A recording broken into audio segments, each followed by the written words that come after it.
Hello, hello. Hi, everybody. It is Dr. Craig here, and I've got a bit of an experiment going on today. So this is kind of some new streaming equipment. So there'll be people here watching this on Facebook. Welcome, welcome. Welcome to Behind the Curtain, which is what I do on our private group. Just show you what's going on. And actually on the Loving Life Chiropractic YouTube channel, this is also streaming. So welcome to everyone. This is the Currant Scone Hangout. It is Thanksgiving in Canada, and I'm going around to a friend's house and I'm taking some scones now, or scones, so they can be pronounced either way, and there's probably a big debate about that. But one thing I do know, and for me personally, there is no debate. I've had a tough time in Canada finding currant scones, so I've been making my own. And actually, I had a very beautiful practice member or patient actually made me some currant scones as well a couple of weeks ago. I'm very grateful for them.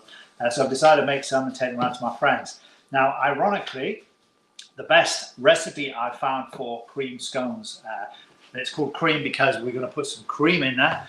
The best recipe I found is from this book, which is a very beaten up copy of The Joy of Cooking. I actually do have a decent copy, but it's with my daughter down in university. And this is a North American cooking book, and it is like the Bible. And you can see this kind of the Bible of all cooking, all things cooking. And there is information on absolutely everything in this book. When I was in England, I love buffalo wings, and I couldn't find them anywhere in England, but there's a recipe for that in here. I'm here in North America at the moment, in Canada, and I can't find currant scones. There's a recipe in here. Also Cornish pasties, which is from the southwest of England. There's a great recipe in here. So highly recommend it. And just to kick this off properly, I am going to show you the recipe for cream scones straight away. So if you don't want to listen and hang out, or if this is the replay and you just want the meat, just pause on that, zoom in, and you've got the cream scone recipe there. I will endeavor to put it down below, but I'm going to be at Thanksgiving, so I've not prepared it and done it. We've got the dog, Rosie, she wants to get out, so this is just a hangout. So obviously none of this is overly prepared. So, go on. So we might see the dog later in the kitchen. Sliding back and forth, this is where she sleeps. Okay, right, so we're going to start with the dry ingredients. We've got 2 cups of flour. Now, in North America, a cup is 250 milliliters, I believe. 250 milliliters, so it's actually a proper measure. In England, where I'm from, a cup just means a cup. So I actually just use these. So 2 cups of flour have gone into the bowl here, and it's just plain flour. Or general purpose flour, as we call it here. I'm going to put 1/3 of a cup of sugar. Now, I know some people like to be particularly exact. You've got the recipe, so you can do what you want. I am a bit more of a naked chef. I kind of like just to throw it in or approximate it. I won't say throw it in completely. So 1/3 of a cup of sugar. Again, just using my faithful cup. Usually use Demerara. I like to use Demerara. I'm out of it at the moment, and it's kind of a little tricky to find. My wife, who's away, she knows where to get the store to get it from, but I'm not sure exactly where that is.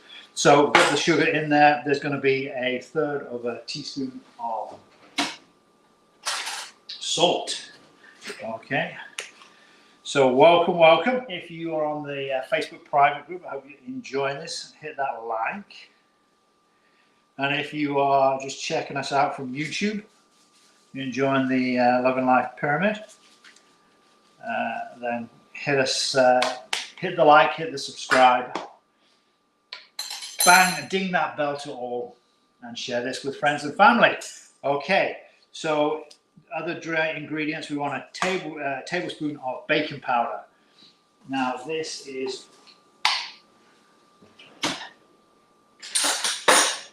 one of the secret ingredients for scones, but the secret is to not put too much in. If you can taste the baking powder, you put way too much in. I have done that before. So there's a tablespoon of baking powder, and then 1/2 teaspoon of salt. I like to use this pink Himalayan salt. We have this, it's pretty easy to get hold of here in Ottawa, which is the capital of Canada, for those of you who don't know. It's pretty easy for us to get here, but obviously it's any kind of salt. Sea salt is very popular and tends to have more nutrition. So I'm a big fan of that. On that note, whilst this is being shown on the Loving Life Pyramid, this isn't really a loving food recipe. It is good for the soul, but there's not tons of massively healthy ingredients in it. It's salt and sugar and flour. But it is very good for my soul, and it's good presents to share with friends and family. Actually, I'm going to turn up the oven.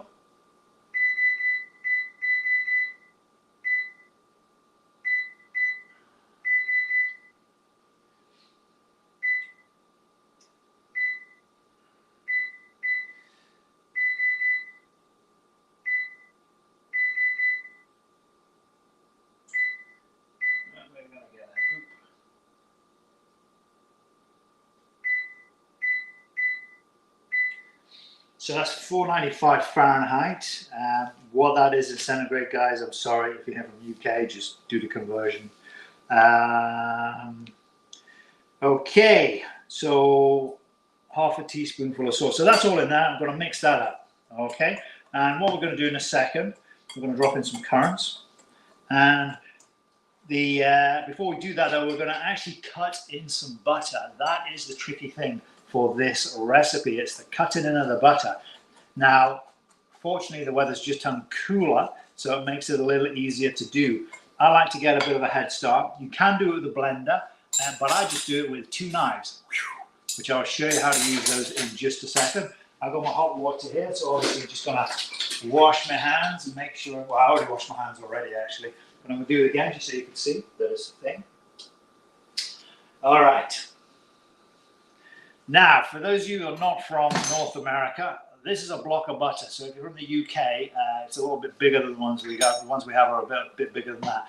So this, if you chop it into quarters through there and through there, the long kind of sausage shape that you're left with, basically half of one of these, is a stick. It's called a stick of butter, and that is actually a measurement. Okay, in this case, the recipe calls for 2/3 of a stick. So a stick of butter looks like that. Okay, and in this case, sorry, not 2/3, 3/4 of a stick. Now, what I like to do, because it's a little bit of work to chop in the butter, I'm actually going to chop it down now. And because it's a little bit cooler, it doesn't get too sticky. You don't want to overwork the butter before you put it in the mixture.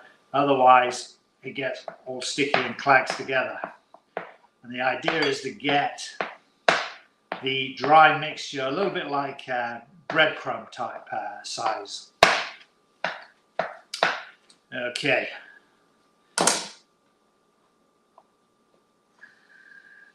Right, okay, so you can use a pastry blender. In this case, I've thrown all the wee bits in there, and we're just going to chop that up.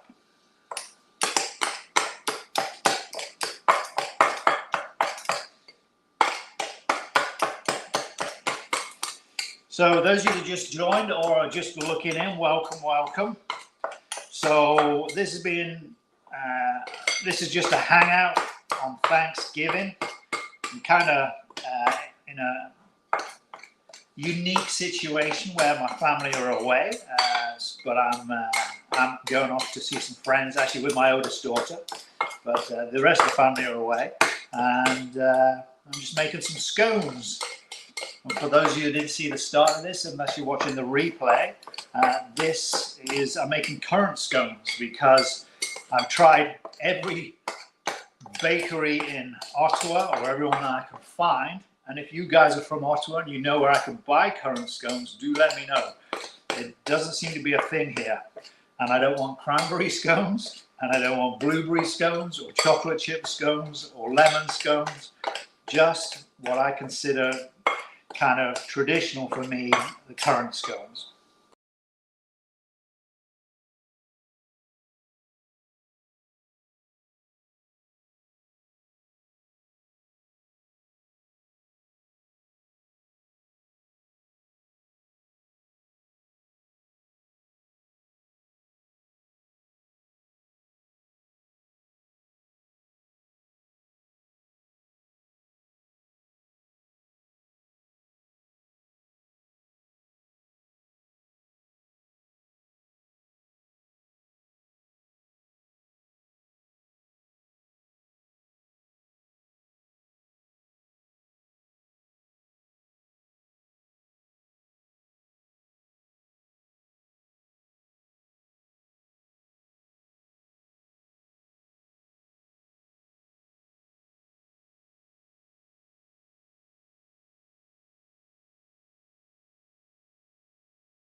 Hey guys, it looked like I got a rug there.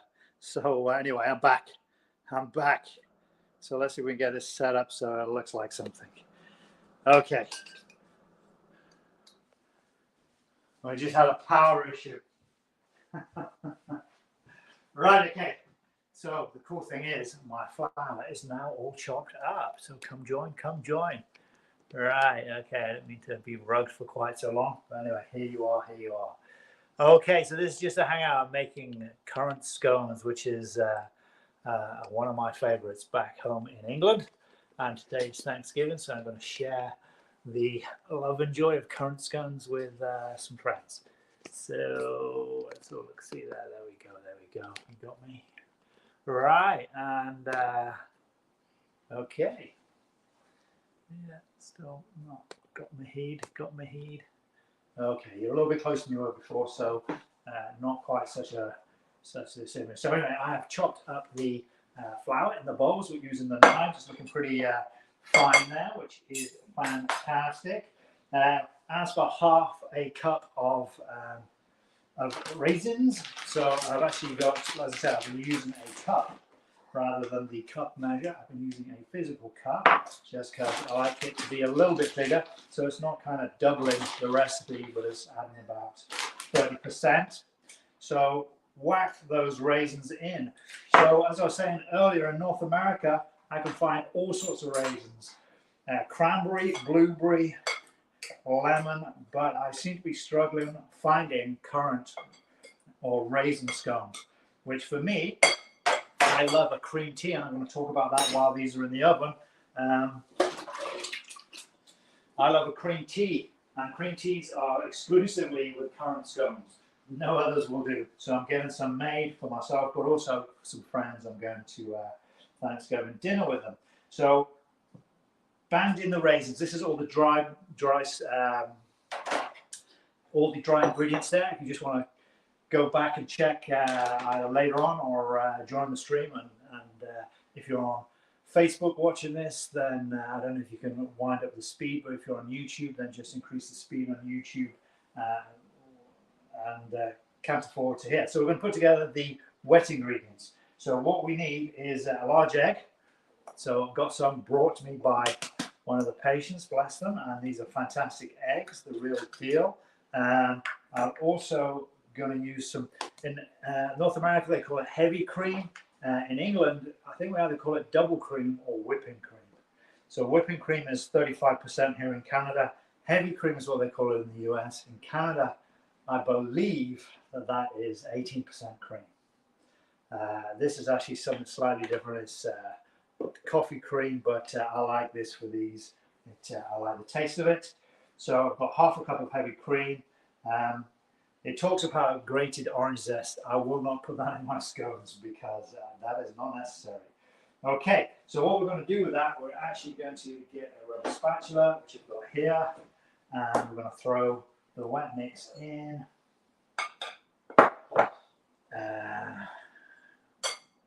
We're going to throw the wet mix in here, and we're going to mix all that up. Okay, I think that's kind of slightly out of shot. I'm just going to drag that down a bit so you can see what I'm doing. So now this gets a bit claggy, so I kind of almost punch the whisk up and down till the ingredient starts to go in. And then a little bit later, we're going to use the spatula.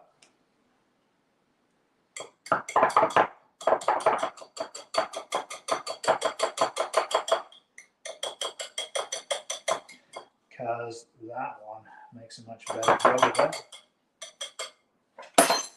It's actually a little bit more liquid there. Scrape that in. Okay. Now, if you like, you can get your hands in there. What I try not to do, though, is if the mixture gets too warm, the butter there is going to start to melt.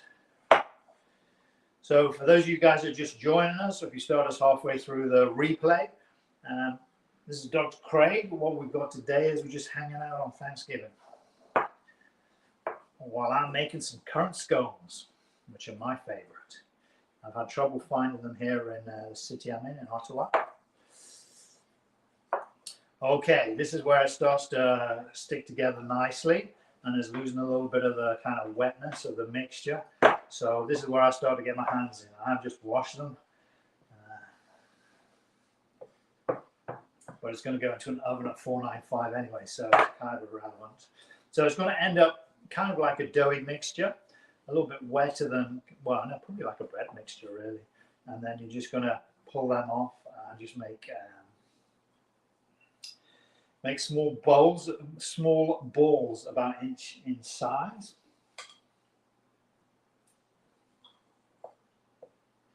Now this is great for the kids to do because it does get very claggy and very messy. Obviously not great for you to clean up if you're the parent, but you know, that is part of it. Okay, so we're getting those dry ingredients, we want it all to get mixed into that ball. And when that starts to happen and the ingredients come off the side of the bowl, the dry ingredients come off the side of the bowl, you know you're pretty close to being a good,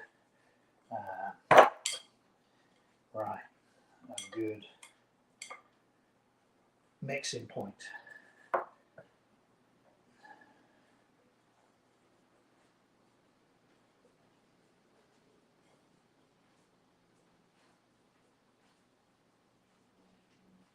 Now, in this recipe, it talks about making an 8-inch round.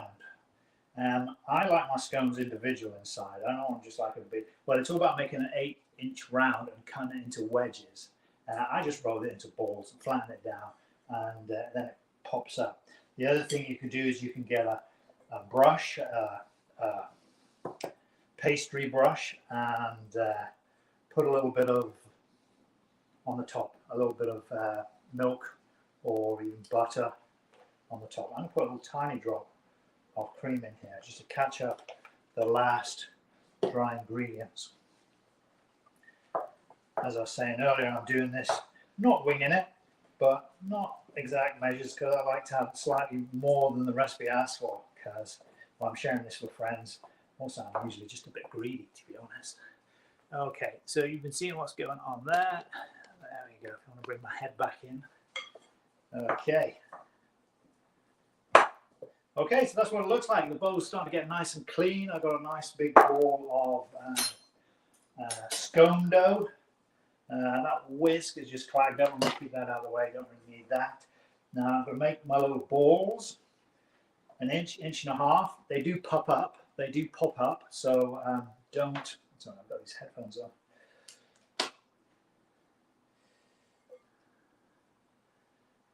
Right, so they do pop up. So don't worry about them looking kind of small. Now, I'm trusting that there's actually some sound on this because I've had to plug in.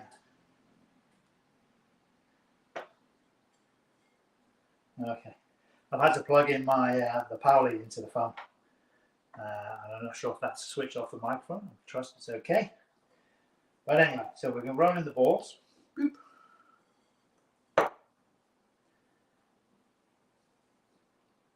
I'm going to flatten them down slightly. And then, as I say, I'm just going to get a pastry brush and a little light moistening with cream. And this is, it's basically coffee cream, it's 10%, it's half and half. Yeah.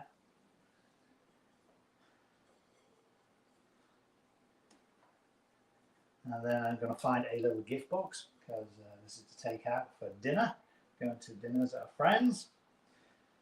And I'll talk about the secret ingredients. I'm going to give you a couple of secrets of making a fantastic cream tea. The cream tea is a kind of dessert that we have in Britain, but it used to be just the southwest of England where they make what's called clotted cream. So in Canada, most people, well, they don't know what clotted cream is. No one knows what clotted cream is, or very few people do. And the clotted cream you get here is not like stuff they have in Cornwall or even in Devon. Very much, it's like butter, but it's cream. It's the same consistency as butter, except it has a crust on the top. So obviously in the manufacturing process, it produces a crust. So that is looking good there for those ones. And we'll get the pastry brush.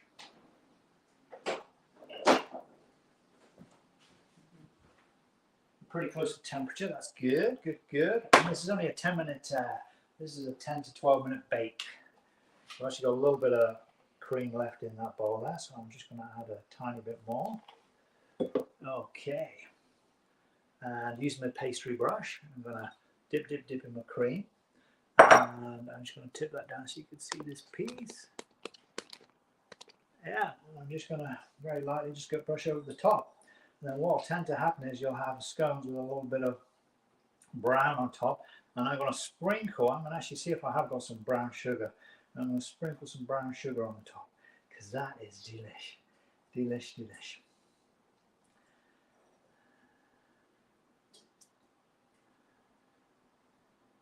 Okay. And I'm going to be tidying up. You guys can hang out with me if you want. I've actually got a little bit more. Now I know these puff up, so I'm just a little worried I don't want them for, growing into each other. But I've got a big ball there, so I don't know how that is going to go down. Right, okay, there we go. Boop, boop, boop, boop. All right, as you can see, this is pretty naked chef in it here. Right, I'm just going to wash my hands, get that lovely doughy mixture off.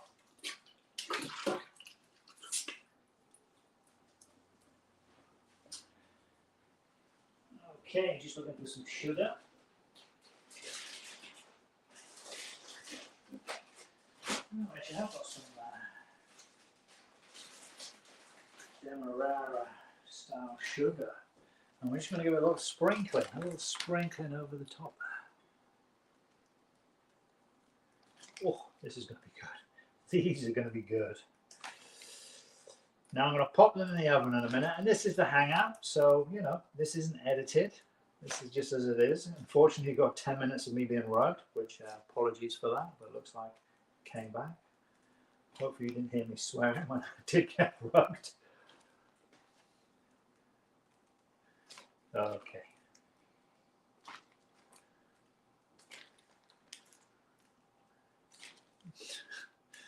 Okay. So there we go. So we got a little sprinkling of sugar on top of those currant scones.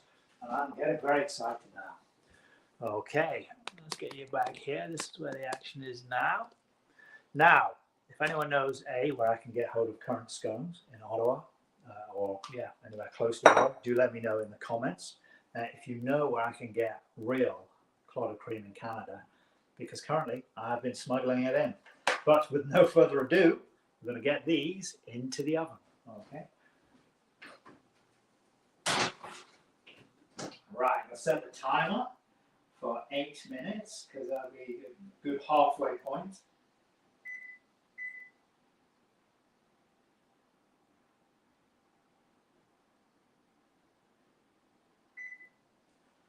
Okay, and I'm going to get to the business of tidying up.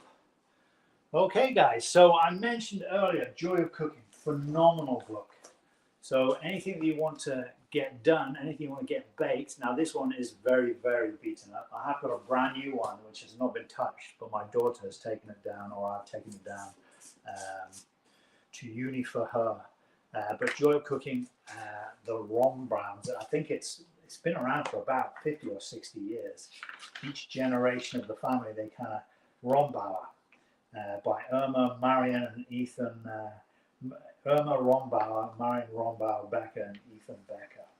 So I believe this has been around for many years. Oh yeah, 1931 was the first copyright. So actually, goodness, 70, 80, 90. 92 years. 92 years? Yeah, 92 years. Wow. So each edition they put more and more recipes in, and I found recipes from all over the world in this one. Unfortunately, this one has beaten towards the end of its life, but my wife likes it. That's why we keep that one, and we've got a new one. So in there, it doesn't just talk about cakes and pastries, it gives you a whole history. It talks about flours. So you can either just go and get the basic recipe and bang it out, have delicious food, or if you want to study or learn more about that particular, be it fish or be it meat, what to look for, the different cuts, those sorts of things. It is a font of knowledge. And obviously, I'm pretty 20th century.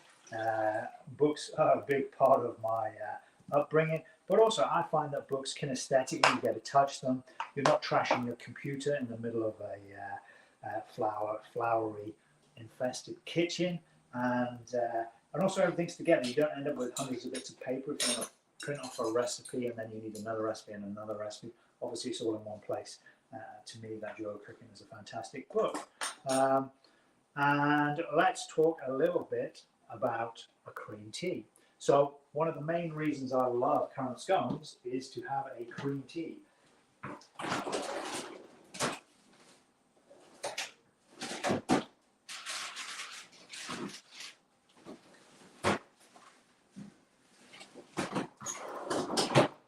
And the cream tea really consists of strawberry jam, clotted cream, and currant scones.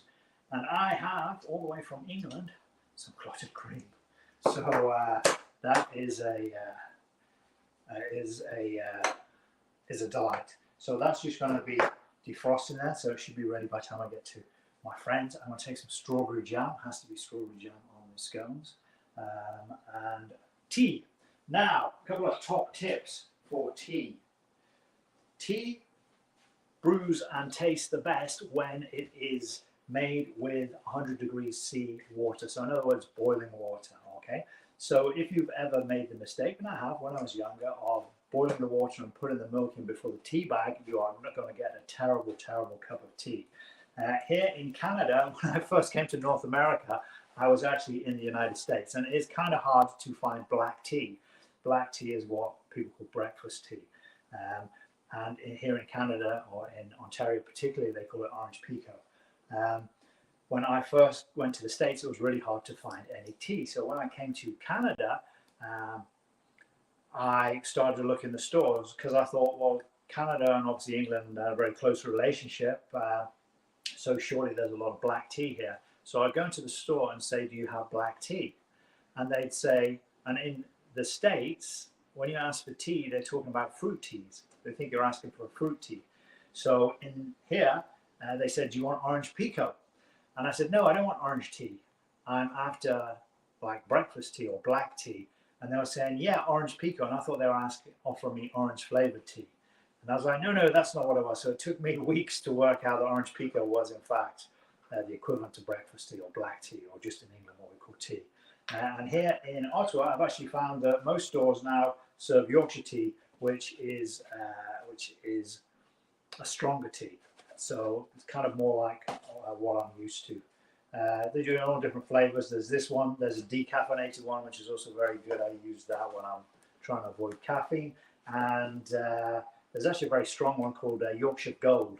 It's meant to be the better one, but me and my girls, we actually we prefer the red one, just the standard Yorkshire tea. So you're going to have your tea, you've got your cream scones, you've got your clotted cream, you've got your strawberry jam, you're set there really. Okay, so right, I'm just going to pot it around in the kitchen, get tidied up while they are baking. You're more than welcome to hang out while I do, and I'll try and share some bits and pieces. Now I've got my headphones here. Now when I'm working, I've got these are bone headphones, so you can hear the music, but you can also hear what's going on around you. So what I like to do if I'm doing something, I like to multitask. Not multitask, it's called layering, because I'm no good at multitasking. But what that means is basically I could be listening to a presentation on the headphones while I'm doing something. I could be like perhaps learning a bit of a language, or I can be. I've actually started listening to a lot of chiropractic tapes recently. Some chiropractic recordings. It's actually YouTube, Facebook. There's a Facebook group that does some really good stuff. and they do it every Tuesday night, Band of Brothers. So that is exciting. So I'm a big advocate, and that's one of the pillars. That's basically the loving thought and the loving rest pillar. So getting more done with your time. Okay, and speaking of time, I need to get away. So I put together the scones there. It's been awesome hanging out with you. I'm going to put some photographs at the end. So this will be on the, if you're on the Facebook group, I'll put some of the finished product there at the end. And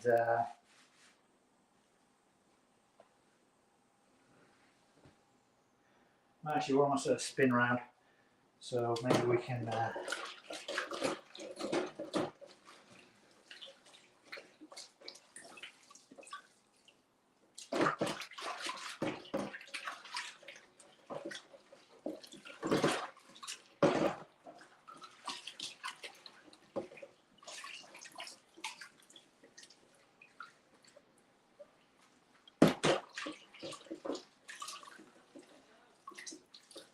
Yeah. Okay, let's see how this is going. I'm going to spin it around, and then I am going to love and leave you lovely people.